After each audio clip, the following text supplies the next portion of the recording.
കേരളത്തിലെ ജാതി മത രാഷ്ട്രീയത്തിലോ അല്ലെങ്കിൽ മറ്റ് വിവാദങ്ങളിലോ ഒന്നും പെടാത്ത ഒരു കായിക രംഗത്തെ പരിശീലകനാണ് താങ്കൾ. അപ്പോൾ കേരളം ഇന്ന് നേരിടുന്ന വലിയൊരു പ്രശ്നം, ഏത് മുന്നണി അധികാരത്തിൽ വന്നാലും അഴിമതി വലിയൊരു പ്രശ്നമാണ് കേരളത്തിൽ. ഒരുപക്ഷെ ഇന്ത്യയിലെ ഏറ്റവും കറപ്റ്റ് സംസ്ഥാനങ്ങളിലൊന്ന് കേരളമാണ്. കേൾക്കുമ്പോൾ ഒരുപക്ഷെ അത്ഭുതം തോന്നുമെങ്കിലും വളരെ കറപ്റ്റാണ് കേരളത്തിലെ ബ്യൂറോക്രസി. അതിനൊരു പരിഹാരം ഉണ്ടാക്കാൻ ഈ മൂന്ന് മുന്നണികളിലും NDA ഉണ്ട്, UDF ഉണ്ട്, LDF ഉണ്ട്. ഈ മൂന്ന് മുന്നണികളിൽ ഏതെങ്കിലും ഒരു മുന്നണിക്ക് കഴിയും എന്ന് താങ്കൾ വിശ്വസിക്കുന്നുണ്ടോ? നല്ലൊരു ചോദ്യമാണ് അങ്ങ് ഉന്നയിച്ചത്. അഴിമതി എന്ന് പറയുന്നത് നമ്മൾ ബേസിക്കായിട്ട് നമ്മുടെ ഈ ഒരു സാഹചര്യം, അതായത് ജനിച്ചു വളർന്നു വരുന്ന ഒരു സാഹചര്യമാണ് നമ്മളെ അഴിമതിയെക്കുറിച്ച് ചിന്തിപ്പിക്കാനുള്ള ഒരു ആദ്യത്തെ ഒരു പ്രചോദനം വരുന്നത്. നമ്മളിപ്പോൾ ഒരു ജോലിക്ക് അപേക്ഷിക്കുമ്പോഴോ അല്ലെങ്കിൽ ഒരു സാധനത്തിന് വേണ്ടി ക്യൂ നിൽക്കുമ്പോഴോ കിട്ടാത്ത, നമുക്ക് അർഹതപ്പെട്ടതും അവകാശപ്പെട്ടതുമായ കാര്യങ്ങൾ കിട്ടാൻ ബുദ്ധിമുട്ടാവുകയാണ്.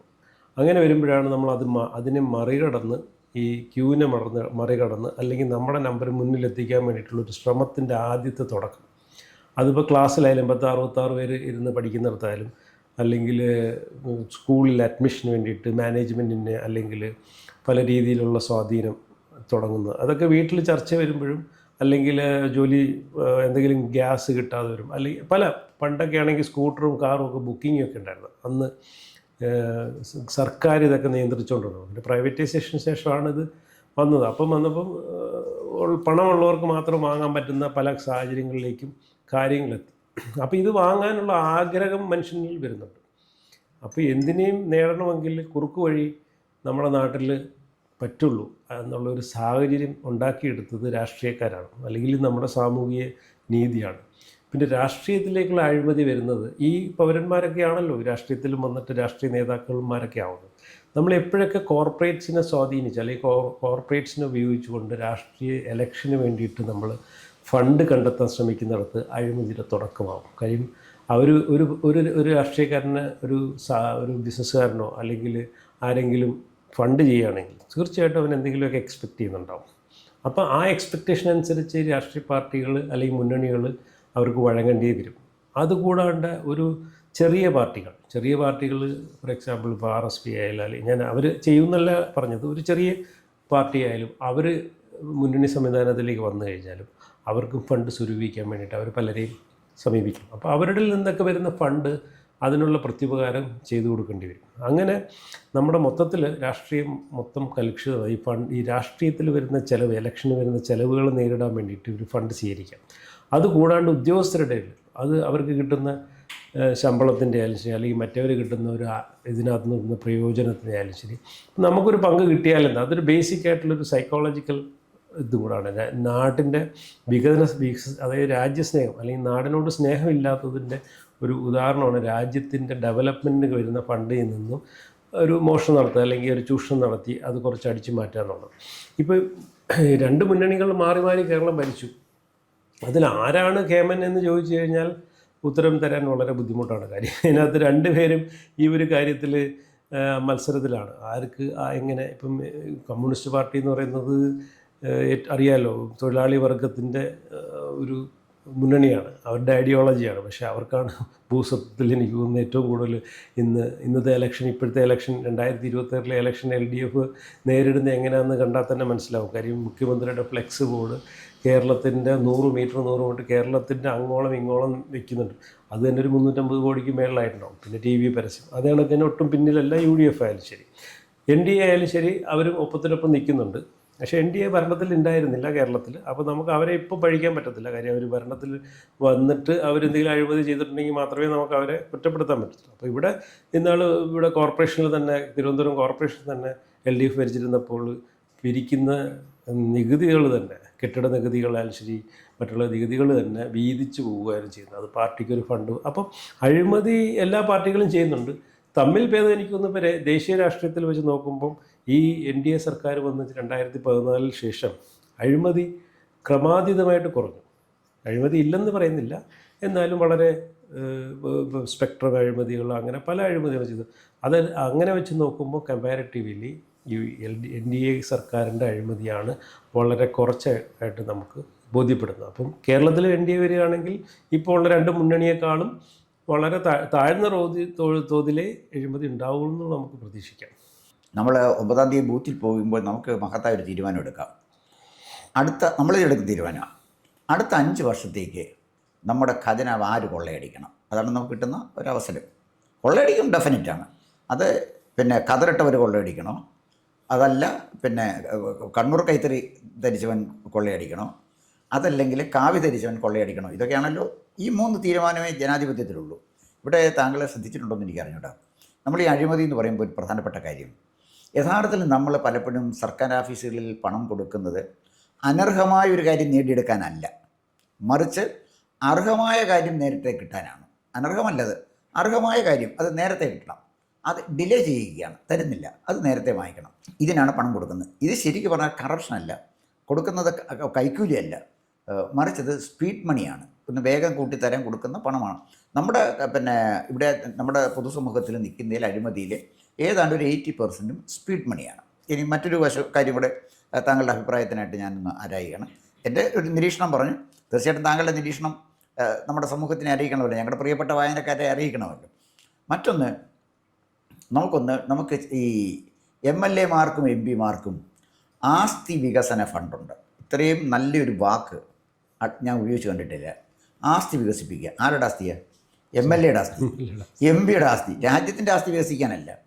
എവിടെയെങ്കിലും ഒരു കുഞ്ഞു കെട്ടിടം ഉണ്ടാക്കിയിട്ടിട്ട് അതിൽ വെണ്ടയ്ക്ക അക്ഷരത്തിൽ കുംഭകർണക്കുറുപ്പ് MP യുടെ അല്ലെങ്കിൽ ഒരു MLAയുടെ പേരെഴുതി വെക്കുക. ഞാൻ ചോദിക്കുന്നത്, അതിൽ ചെറിയൊരു മെമ്മോറിയൽ സ്ലാബിലോ അല്ലെങ്കിൽ പ്ലേക്കലോ അതൊരു ഇത് എഴുതി വെച്ചാൽ പോരെ.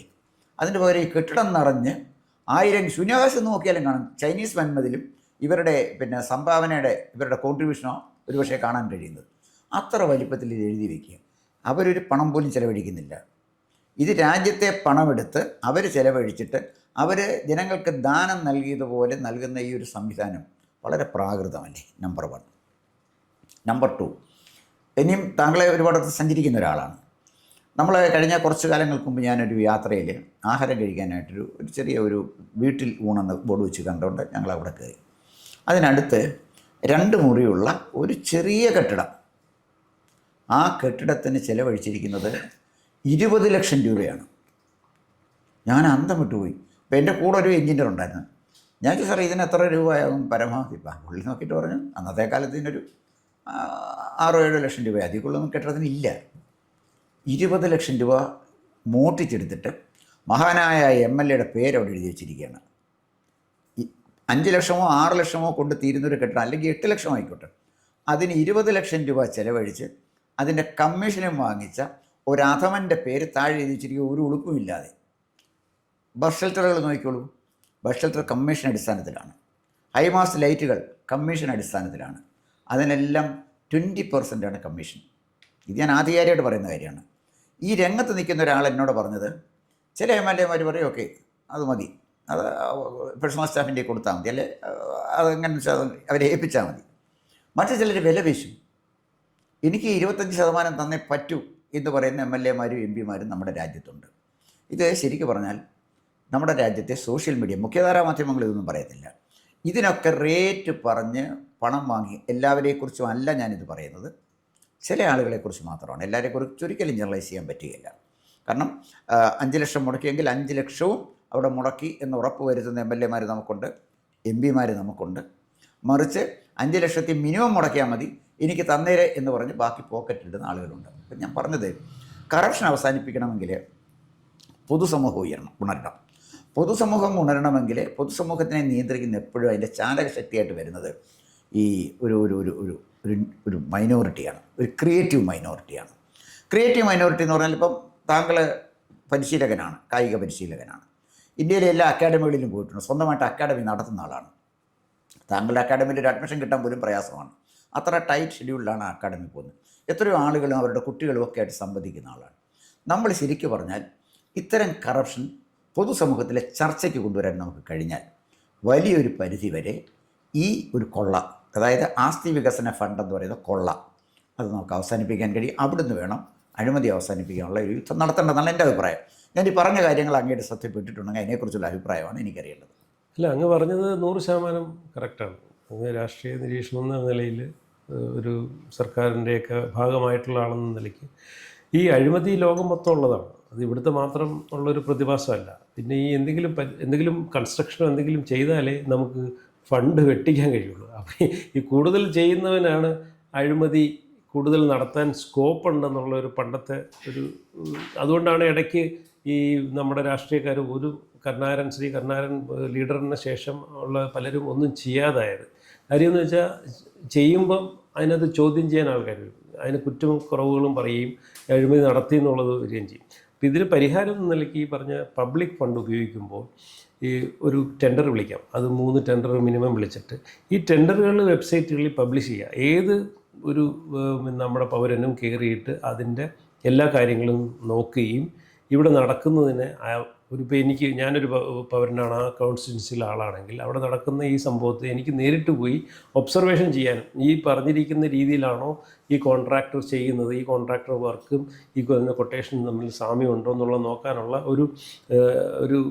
ഒരു സംവിധാനം ഉണ്ടാക്കിയെടുക്കണം. അത് ഗവേണൻസ് അല്ലെങ്കിൽ ഈസി ഗവേണൻസ്, റെഡ് ടേപ്പിസം ഒഴിവാക്കിയാൽ തന്നെ ഇതിനകത്ത് പല കാര്യങ്ങളും ഈസിയായിട്ട് നടക്കുകയും ചെയ്യും. അഴിമതിയെ നിരോധിക്കാൻ ഒരുപാട് കാര്യങ്ങൾ ഇപ്പോൾ അഴിമതി ഓൺലൈൻ ആക്കിയതോടെ തന്നെ പല അഴിമതികളും കുറഞ്ഞിട്ടുണ്ട്. കാര്യം അത് മോഡി ഗവൺമെൻറ് ഒന്ന് പേയ്മെൻ്റ് എല്ലാം ഗൂഗിൾ പേ ആക്കി. അപ്പം കൈക്കൂലി എപ്പോഴാണെന്ന് ചോദിക്കുന്നത് കഴിഞ്ഞാൽ കാശായിട്ട് ചെല്ലുമ്പോൾ പിന്നെ ആൻറ്റി കറപ്ഷൻ ബ്യൂറോസൊക്കെ വന്നിട്ടുണ്ട്. കുറേയൊക്കെ എനിക്ക് തോന്നുന്നു 50% കുറഞ്ഞിട്ടുണ്ട് പഴയതിൽ നിന്നും പണ്ടത്തേക്കാളും. പക്ഷേ ഇപ്പോഴും അഴിമതി നടക്കുന്നുണ്ട് ഹൈടെക്കായിട്ട്. അപ്പോൾ അതിനെ നിരോധിക്കണമെങ്കിൽ ശക്തമായിട്ടുള്ളൊരു നല്ലൊരു ഒരു വ്യവസ്ഥ കൊണ്ടുവരണം. അതിന് ജനങ്ങൾക്ക് എന്താണോ നിങ്ങൾ ചെയ്യാൻ ഉദ്ദേശിക്കുന്നത്, എത്ര രൂപ ഫണ്ടാണ് ഇതിനകത്ത് മുടക്കുന്നത്, എന്താണ് ഇതിനകത്ത് ഇൻവെസ്റ്റ് ചെയ്യുന്നത്, എന്ത് മെറ്റീരിയലാണ് ഉപയോഗിക്കുന്നത്, എല്ലാ അതിൻ്റെ ഡീറ്റെയിൽ വെബ്സൈറ്റുകളിൽ പബ്ലിഷ് ചെയ്യേണ്ടത് അത്യാവശ്യമാണ്. ഇപ്പോൾ വിദേശത്തൊക്കെ ഞാൻ കുറേ ട്രാവൽ ചെയ്തിട്ടുള്ളപ്പം അവിടെ ഒരു ബസ് സ്റ്റാൻഡ് എന്ന് പറഞ്ഞു കഴിഞ്ഞാൽ അവിടുത്തെ ബസ് സ്റ്റാൻഡ് എല്ലാം എയർ കണ്ടീഷൻ ബസ് സ്റ്റാൻഡിൽ നിന്ന് അതിനകത്തിരുന്ന് വൈഫൈ ഫ്രീ ഉണ്ടാവും. ചിലപ്പം പുസ്തകം വായിക്കാം, അതല്ലെങ്കിൽ മൂവി എന്തെങ്കിലും കാണണമെങ്കിൽ കാണാം. ഇതൊക്കെ വളരെ നിസ്സാരമായി ചെയ്യാവുന്നേ ഉള്ളൂ.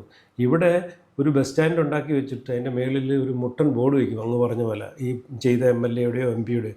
ആ ബോർഡിന് തന്നെ ഈ ബസ് സ്റ്റാൻഡ് മുടക്കിയതിനേക്കാൾ ഇരട്ടി കാശ് വേണ്ടി വരും. കാര്യം പുള്ളി സ്വയം പ്രദർശിപ്പിക്കാൻ ഉദ്ദേശിച്ചതാണ്. ബസ് സ്റ്റാൻഡിൽ ഇരിക്കുന്നവർക്ക് ഞാൻ ഒരിടത്ത് ചെന്നപ്പോൾ കമ്പി വെച്ചിരിക്കുന്നു. ഈ കമ്പിയിൽ എങ്ങനെ ഇരിക്കും എന്ന് എനിക്ക് മനസ്സിലാവുന്നില്ല. ഈ ചെയ്ത MLA-ക്ക് അവിടെ കയറിയിരിക്കുന്ന ഈ വോട്ടർമാരൊന്നും അതിനകത്ത് ഇരിക്കരുത്, നിന്നേ പോകാം. എനിക്കൊന്ന് പുള്ളി അതിലേക്കൂടെ ഇടയ്ക്കിടയ്ക്ക് പോകുന്നുണ്ടായിരിക്കും. അപ്പോൾ ഇരിക്കുന്ന കാണുമ്പം എപ്പോഴും പുള്ളിയെ കണ്ട് എണീക്കണ്ടല്ലോ, അതുകൊണ്ട് സ്ഥിരമായിട്ട് ഇരിക്കണ്ട എന്നുള്ള ഉദ്ദേശത്തിൽ 2 കമ്പി വെച്ചിട്ടുണ്ട്. അപ്പോൾ ഈ കമ്പിയിൽ എങ്ങനെ ഇരിക്കുമെന്ന് എനിക്ക് മനസ്സിലാവുന്നില്ല. പ്രായമുള്ളവരും ഒക്കെ വന്നു കഴിഞ്ഞാൽ അതിനകത്ത് ഇരിക്കാൻ പറ്റുമെന്നുണ്ട്. അപ്പം വികസനം കാണിക്കുക, എന്നിട്ട് അഴിമതി നടത്തുക, ഇതൊക്കെ ആയിരിക്കണം ഇവരുടെ ഉദ്ദേശം. പക്ഷേ അതെല്ലാം ഈ പറഞ്ഞ പുതിയ കാലഘട്ടത്തിൽ ഇപ്പോൾ ജെൻസി കുട്ടികളൊക്കെ ഇറങ്ങിയിട്ട് അവർക്ക് ഓൺലൈനിലും പിന്നെ ലേറ്റസ്റ്റ് മാധ്യമങ്ങളൊക്കെ ഉള്ള സ്ഥിതിക്ക് എല്ലാ അഴിമതിയും പുറത്തു കൊണ്ടുവരാൻ കഴിയും, അഴിമതിക്കാരെ കണ്ടെത്താൻ കഴിയും. ഇവരെല്ലാം ഉന്മൂലനം ചെയ്യാനുള്ള കപ്പാസിറ്റി ഇന്നത്തെ ജെൻസികൾക്കുണ്ട്, പുതുതലമുറയ്ക്കുണ്ട്. അതുകൊണ്ട് പുതിയ രാഷ്ട്രീയക്കാർ വരുന്നുണ്ട്, അവരെല്ലാം ഇതിനെതിരാണ്. ഇതൊക്കെ ശാശ്വതമായിട്ട് അവസാനിക്കും, നാട് നന്നാവും എന്നുള്ള ശുഭപ്രതീക്ഷയോടെ നമുക്ക് ഇത് മുന്നോട്ട് പോകാം. തീർച്ചയായിട്ടും വളരെ നല്ല നിർദ്ദേശമാണ്. പുതിയ ചെറുപ്പക്കാർ, യുവാക്കൾ നമ്മുടെ ചുറ്റും നടക്കുന്ന കറപ്ഷൻ കണ്ണു തുറന്ന് കാണണം. അതിനെതിരെ പ്രതികരിക്കാൻ നിങ്ങൾ തയ്യാറായില്ലെങ്കിൽ നമ്മുടെ രാജ്യത്തിൻ്റെ ഭാവി ശോഭനമാവില്ല. അതുകൊണ്ട് പുതിയൊരു ഗവൺമെൻറ് വരികയാണ്. ഈ ഗവൺമെൻറ് അഴിമതിയുടെ കറ പുരളാതെ നോക്കേണ്ടത് ജനങ്ങളുടെ ഉത്തരവാദിത്തമാണ്.